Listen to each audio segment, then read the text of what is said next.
ওরে খাসার পাখি যাবে উড়ে রে, ওরে পাখি যাবে অসীম দেশে,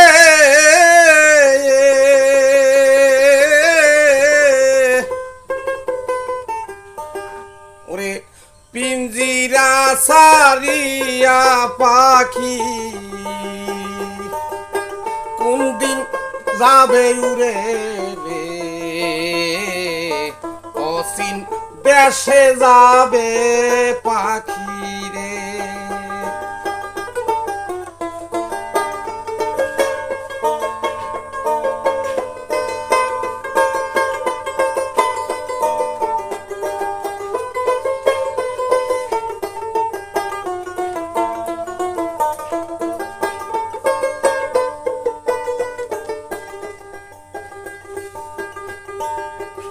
আমি বাউল আশরাফুল সরকার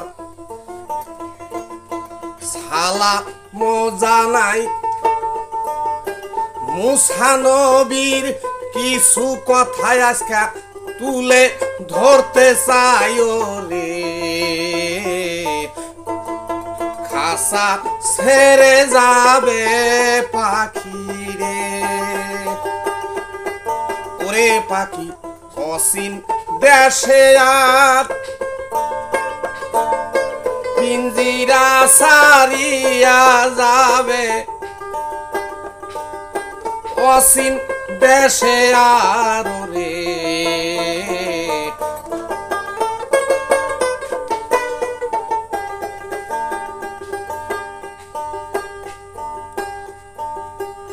একদিন মুসা নবী যাচ্ছে হেঁটে রাস্তা দিয়া, হঠাৎ একটা বিচার আসলো নিকটে তাহার গো, নিকটে তাহার। মুসা নবী চাইয়া দেখে আজব কাহিনী, কিবা বিচার করবে মুসা ভাবে মনে মনে রে,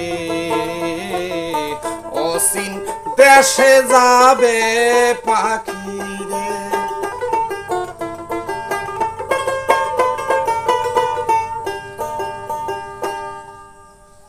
মুসা নবী একদিন রাস্তা দিয়ে যাইতেছে, তো হঠাৎ একটা বিচার আসলো তার কাছে। কিপ্তি সম্প্রদায়ের লোক আর বনি ইসরায়েল বংশের মধ্যে বিশাল ঝগড়া লাগছিল। এমন ঝগড়া লাগছে, ঝগড়ার মাধ্যমে মারামারির সৃষ্টি হয়েছে। তো কিপ্তি বংশের বা কিপ্তি সম্প্রদায়ের লোক এই বনি ইসরায়েল বংশের একজন ব্যক্তিকে খুব মারধর করছে, এমন ভাবে মারছে যে তার অবস্থা খারাপ। তো বনি ইসরায়েলের লোকজন আইসা এই মুসা নবীর কাছে বিচার দিচ্ছে, হে বাদশাহ ফেরাউনের সন্তান, আপনি তো বাদশার ছেলে, এই সত্য বিচার আপনি করে দেন। এই কিপ্তি সম্প্রদায়ের লোক আমাদের বনি ইসরায়েলের একজন সন্তানকে এমন ভাবে মারছে যে সে আর বাঁচে না। কথা শুই না যেন পায়ের রক্ত মাথায় উঠে গেছে মুসা নবীর, সর্বনাশ বলে কি, হ্যাঁ আমি হইলাম বনি ইসরায়েলের বংশের একজন সন্তান, আর কিপ্তি সম্প্রদায়ের লোকের এত সাহস বনি ইসরায়েলের গায়ে হাত দেয়। চলো তো দেখি। এই কথা কইয়া তাড়াতাড়ি সেখানে উপস্থিত হইলেন। যে ব্যক্তি আঘাত করছে ওই ব্যক্তির সামনে চলে গেলেন, যাইয়া বলতেছে, এই বেটা তোমার এত বড় সাহস, তুমি বনি ইসরায়েলের সম্প্রদায়ের লোকের গায়ে তুমি হাত তুলেছো। এই বলে এমন ভাবে একটা ঘুষি মারলেন, এক ঘুষি দিয়া ওই ছেলেটাকে জমিনে ফেলাই দিলেন। আল্লাহর ইচ্ছা সাথে সাথে ওই ছেলেটা জমিনে পড়ে মারা গেল।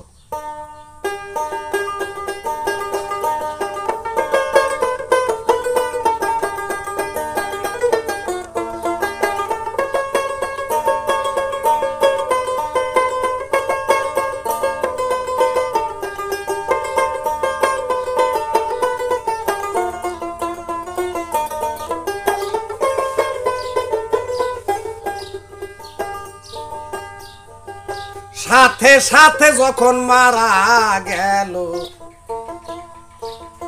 ওই না যুবক আর মুসা নবী আইল গো ফিরা ফেরাউনের ঘরে তার ফেরাউনের ঘরে যখন আসিল ফিরিয়া ওই দিন কিপ্তি সম্প্রদায়ের মানুষ আসিল চলিয়া রে অসীম দেশে যাবে পাখি রে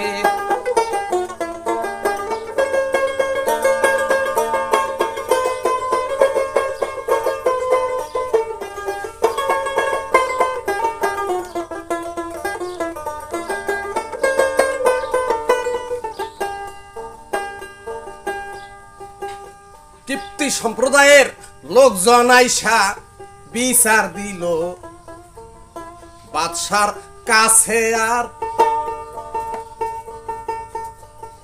ফেরাউনের কাছে গো যখন দিয়াছে বিচার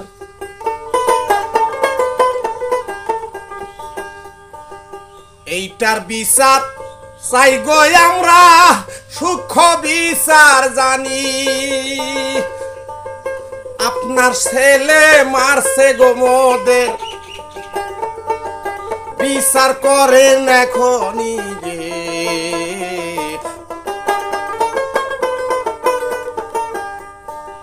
কথা শুই না ওই দিন ফেরাউন চমকে উঠছে কয় সর্বনাশ এত বড় কথা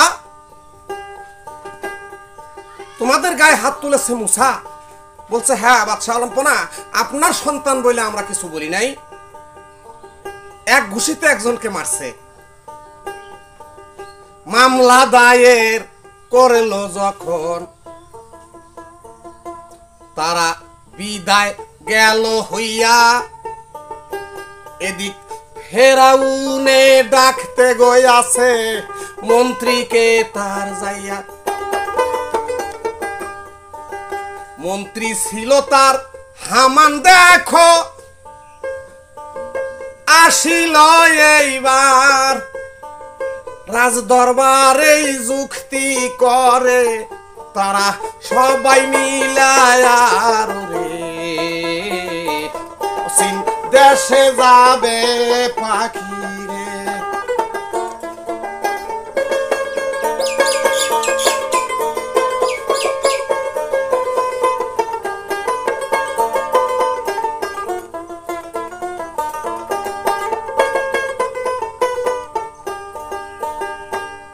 বলতেছে হামানকে ডাক দিয়া হে মন্ত্রী হামান এখানে আমার কাছে আসো আসলে পরে যুক্তি করতেছে এখন এই বিষয়টা কি করা যায় এটা তো মার্ডার কেস ওই দিন হামান বলতেছে হুজুর আপনার সন্তান এখন এই মুসার এত বড় অভ্যাস খারাপ সে এক যুবককে হত্যা করলো আর ওর স্বভাব চরিত্র আমার কাছে ভালো লাগে না ফেরাউন বলতেছে রে হামান এটা তো আমার কাছেও ভালো লাগে না কিন্তু আমি পড়ে গেছি বিপদে আমি কিছু বলতেও পারি না এটাই যখন সুযোগ আসছে এই সময় তার নামে মামলা যেহেতু হয়েছে এই সুযোগ আমার কাজে লাগাইতে হবে এই বেটাকে এই অবস্থায় আমরা হত্যা করব কারণ ফেরাউন ভাবতেছে এই সুযোগে যদি আমি মুসাকে শায়েস্তা করতে না পারি তাহলে আর সুযোগ নাও পাইতে পারি তাই ওই দিন তার প্রশাসন বিভাগকে হুকুম করলো যাও কোথায় আছে এই মুসা তাকে ধরে নিয়ে আসো আমার রাজ দরবারে প্রকাশ্য দিবালোকে তার আমি বিচার করব হামান ডাইকে বলে হুজুর আপনার মুসার যে আপনি বিচার করবেন শক্ত বিচার করতে হবে ফেরাউন বলতেছে দেখো হামান রে তুমি হয়তো ভুলে গেছো আমি ভুলি নাই এই মুসার বয়স যখন 3 বছর ছিল ওই সময় একদিন আমার গালে এমন ভাবে একটা চর মেরেছে বা থাপ্পড় মেরেছে সেই চরের ব্যথা আজ পর্যন্ত আমি ভুলি নাই চিন্তা করছেন আজ 27 বছর আগে একটা চর মারছে তাই ফেরাউন বলতেছে আজ থেকে 27 বছর গত হয়ে গেল এখন মুসার বয়স 30 বছর এই 27 বছর যাবত আমার মাঝে মাঝে আইজো মাথার ব্যথা ওঠে তখন আমার হুঁশ থাকে না তাই এই সুযোগ এইটা আর ছাইড়া দেওয়া যাবে না।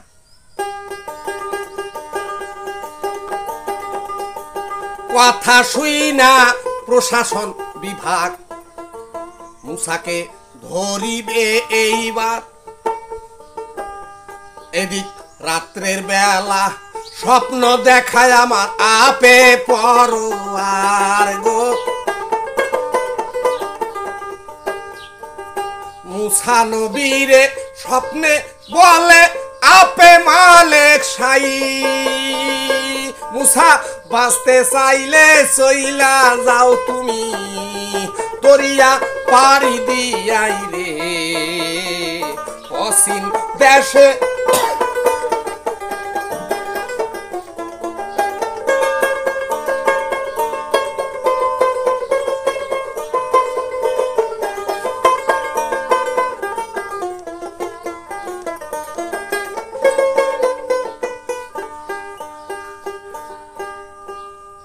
ওই দিন আল্লাহ স্বপ্ন যুগে মুসা নবীকে ডাক দিয়ে বলতেছে, রে মুসা তুমি একটা কাজ করো, আমার হুকুম হয়েছে তোমার প্রতি, তুমি এই রাত্রি পোহাইয়া যখন ফজরের টাইম হবে ঠিক এই সময় রওনা দিবা, আগেই সব ঠিকঠাক করে রাখবা, নীল দরিয়া পাড়ি দিয়া তুমি মাদিয়ান শহরে তুমি চলে যাও, কেউ যেন একটা পক্ষীও টের না পায় যে তুমি এত সকালে চলে গেছো, কারণ তোমার বিরুদ্ধে বাদশাহ ফেরাউন ওয়ারেন্ট জারি করেছে, আমি আল্লাহ তোমার প্রতি রহমত করব, ফেরাউন তো দূরের কথা, পৃথিবীর কোনো মানুষ তোমাকে কোনো ক্ষতি করতে পারবে না।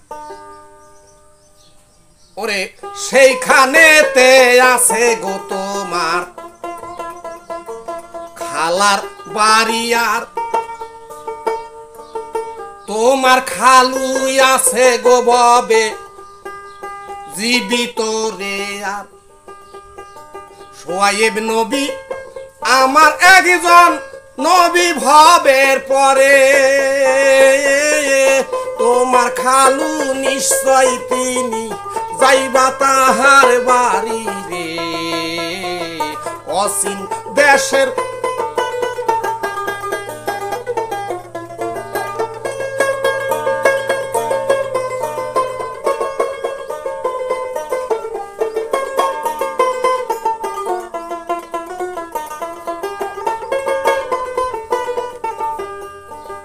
সব কিছু ঠিকঠাক করলেন, স্বপ্ন দেখা এই মুসা নবী সকাল বেলা মুসা নবী ফজরেরই টাইমে এবার নীল দরিয়া পারি গো দিয়া গেল গো চলিয়ে।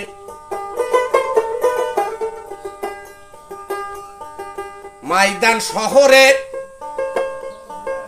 গেল চলে মুসা নবী, আর রাস্তায় যাইয়া কি হইল শুনেন সমাচার রে অসীম দেশে যাবে পাখি রে।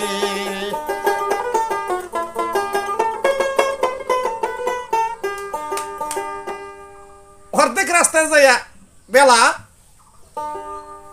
দুপুর হয়ে গেছে গা, প্রায় 12টা পার হয়েছে, 1টা বাজে, প্রচন্ড রৌদ্র মরুভূমি জায়গা। এখন লক্ষ্য করে দেখে যে রাস্তার মধ্যে একটা কূপ দেখা যায়, ওই কূপের ধারে 2টা মেয়ে দাঁড়িয়ে আছে, পরম সুন্দরী 2জন মেয়ে দাঁড়িয়ে আছে কলসি হাতে নিয়ে।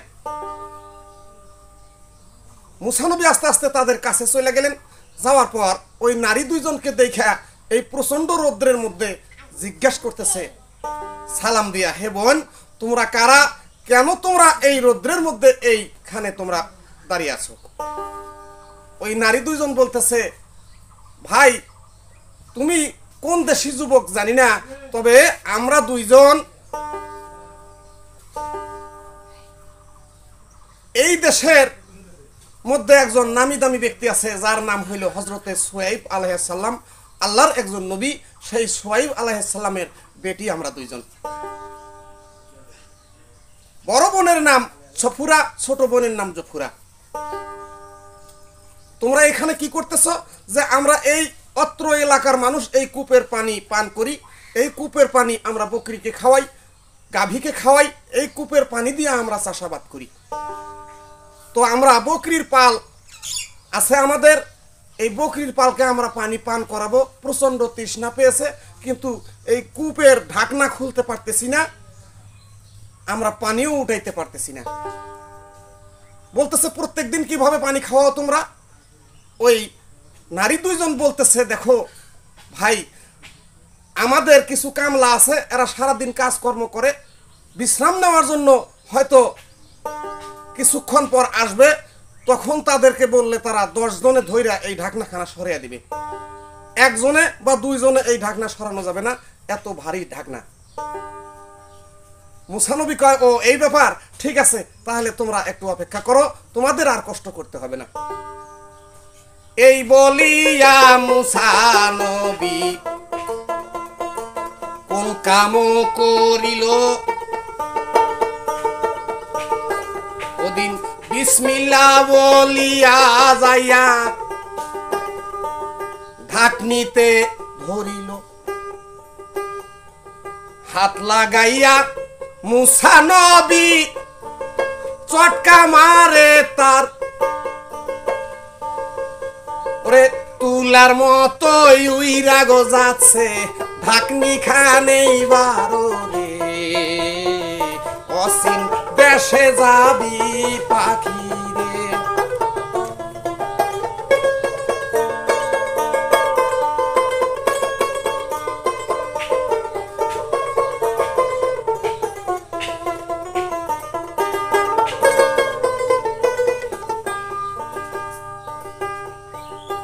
মুসা নবী হাত দিয়া ধরতে না ধরতেই ঢাকনাটা মুহূর্তের মধ্যে সরাইয়া দিলেন।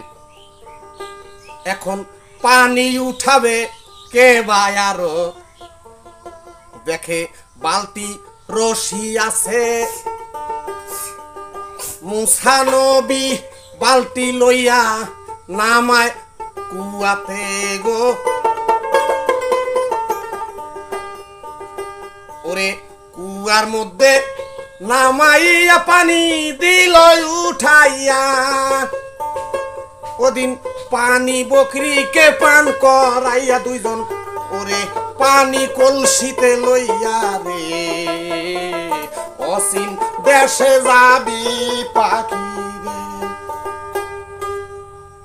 বকরিদেরকে পানি পান করাইয়া ওই দুইজন নারী নিজের কলসিতে পানি ভরিয়া চলে যাবার সময় বলতেছে, ভাই মুসা, তুমি একজন এত সুন্দর যুবক, তোমার শরীরে আল্লাহ এত শক্তি দিয়েছে, এটা আমরা আগে জানতাম না।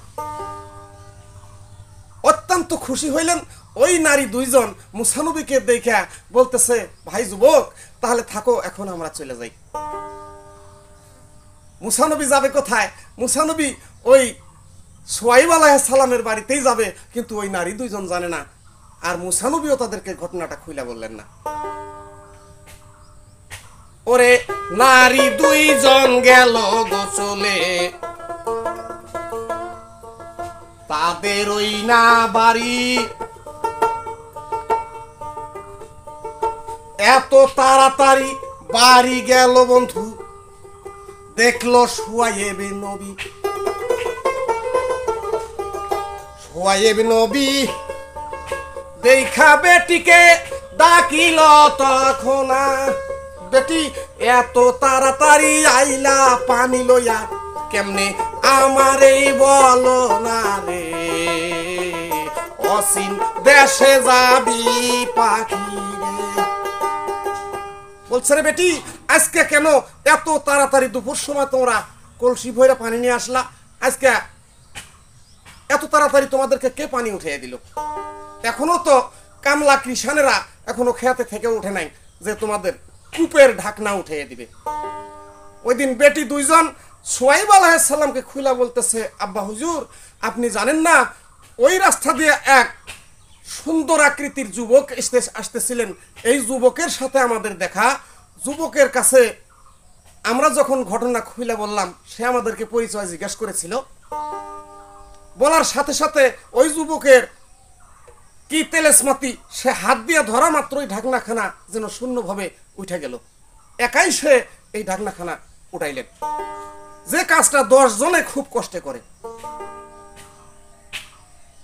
এত সুন্দর যুবক, এত সুন্দর তার চেহারা, এত সুন্দর সে উঁচা লম্বা, এই যুবকের কথা আমরা বলতে পারি না।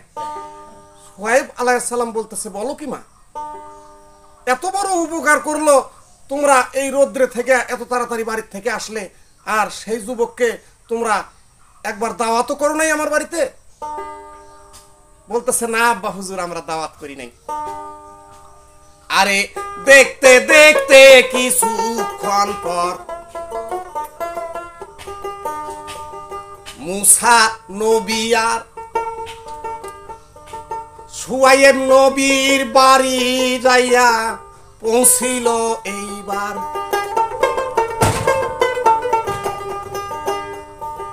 সুয়াইব নবীর বাড়ি গেল যখন, ডাকতে আসে তারে। ওদিন সুয়াইব নবী বাহির হইয়া জিজ্ঞাসা করে তারে,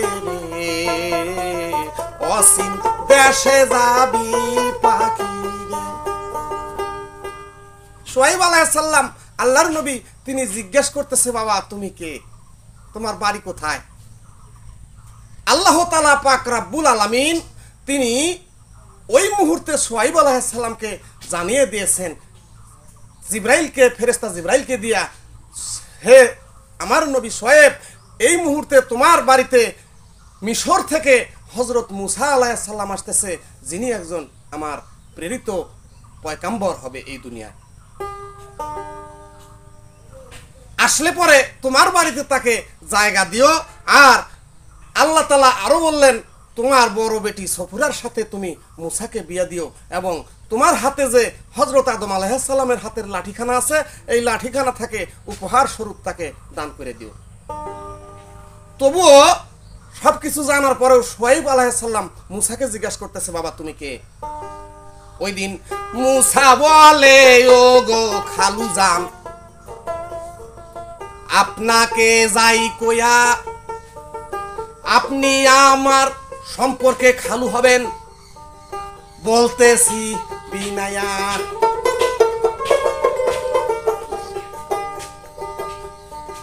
জীবনে কোনোদিন দেখেন নাই আপনি মরে, তাই তো চিনেন না। আমার নামটি মুসা গো নবী, শুনেন তার ঘটনা রে।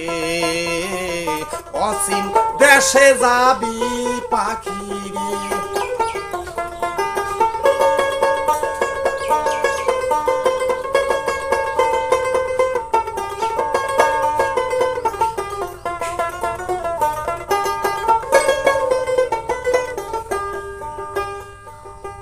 ওই দিন মুসা নবী পরিচয় দিল যখন,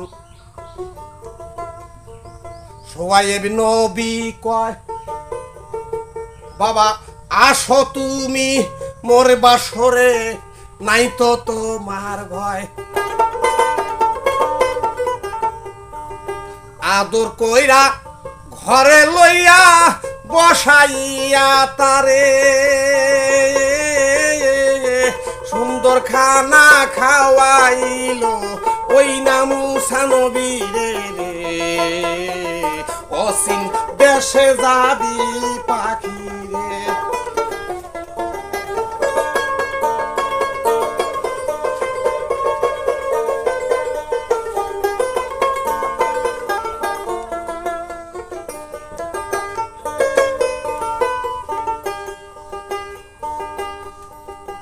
যাই এই দিকেতে ফেরাউনের রাজ দরবারে তারা হয়রান হইয়া খুঁজে, মুসা নবীরে না পাইয়া তারা ভাবে মনে মনে। ফেরাউন যখন শুনলো মুসাকে কোথাও পাওয়া যাচ্ছে না, ওদিন সারা দেশে তল্লাশি করার জন্য হুকুম দিলেন। এদিক মুসা নবী থাকলো খালুর বাসায়, শুনেন মন দিয়া ওরে কয়েকদিন পর সুয়াইব নবী কি করিল যাইয়া রে অসীম দেশের অসীম পাখি রে। মুসা নবীর কাছে ডাক দিয়ে বলতেছে, রে মুসা, তুমি যদি কোনো মনে কিছু না নাও তাহলে তোমাকে একটা কথা বলতে চাই। বলতেছে, খালুজান অবশ্যই বলেন, আমি কিছু মনে নেব না। বলতেছে, এইভাবে তুমি আমার বাড়িতে সারা জীবন থাকবা, এতে আমি ধন্য হয়ে যাব। তবে আমার একটা দাবি, সেটা হইল তুমি আমার বড় বেটি সফুরাকে তুমি বিবাহ করো। মুসা নবী চিন্তা করে যায়, আজ আমি পালাতক একজন আসামি হিসেবে এই দেশে পালে আসছি, এই মাদিয়ান শহরে। এখানে আমার বাবা নাই, মা নাই, ভাই নাই, বোন নাই, কেউ নাই, নিজস্ব আত্মীয় স্বজন কেউ নাই। আমি এখানে যদি বিবাহ করি কেউ জানবে না। চিন্তায় পড়ে গেলেন। ওই দিন আল্লাহ তাআলা পাক রব্বুল আলামিন মুসাকে জানিয়ে দিল, হে মুসা, তুমি এই মুহূর্তে শুআইব নবী যাহা কিছু বলতেছে তাহা পালন করো। আল্লাহর হুকুম পাইয়া রে মুসা ওদিন রাজি হইয়া যায়। শুআইব নবীর বেটি সফুরাকে মুসা বিয়া কইরা লয় রে অসীম দেশের অসীম পাখি